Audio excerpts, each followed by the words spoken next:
حشرهای دستجمعانه و کارهای آبادانی و سازندگی که در دهه کوهستان نیلوی جماعت دهات خانقاه کوهی شهر حصار تشکیل کرده شد خیلی متشکلانه گذشت. ساکنان صبح بروقت برآمده با یکجایگی گرد و اطراف را از پرتاب تازه نموده راههای بین دهه را بتون پوش میکنند.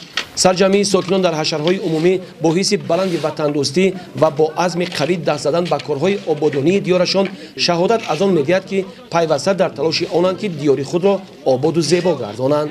علاقه ما اصحاب جمعیت اصحاب خلق من شکل که می‌بینید زیادت 400 زیادتر نفر اهالی برای آباد کردن گرد محل قبرستان و راههای بالا نزد بالنسا و راههای ما ساخته شده برای آبادی این دیها حصه عملی گذاشته شدیم. اساسش من نگاه کردیم ما از قرار پرزیدنت بسیار خوشنود و سرفراز هستیم که این خیلی قراره برای آبادی رشد دهات ما و نه اینکه در همه جا به‌نهایت بهترین رفتار است.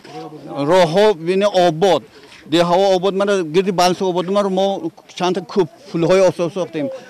پیشتر یک 200 متر 600 متر راه ما علاقه و اسفالت پوش کردیم. من امروز دوام داره زیاد از 50 متر راه اصحاب همین جمعیت ما پوشان شدیم. همین در اساس همین قرار پرزیدنت میباشد که ما هزار تشکر میگیم. قید کردن به مورد است که پیشتر در این دهه بنگاه سلامتی، کاشانه حوض، سرتراشخانه و مغازه‌های خوراکباری وجود نداشت. مردم محل برای خدمترسانی تا به شهر می‌رفتند. اکنون با دستگیری صاحبکاران محلی در اینجا یک بنگاه طبی و دیگر دکان‌های خدمترسانی ساخته به استفاده داده شده است که ساکنان از آن استفاده می‌برند.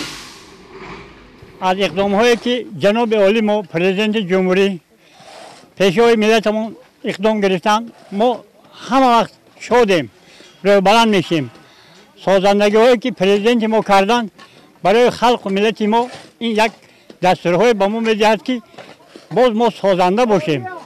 از آن جمله خلق ده ما خلق نامدار ده نیلو اقدام های نیک از گفته های پرزیدنت گرفته راه آبادی کنی خانه ها ساختن امبولاتوری ها رو اقدام دارند. از آن جمله من امروز در ده ما زیاده از 200 نفر حشره عمومی خلقی دارند که راه ها رو بتون پوش کنند.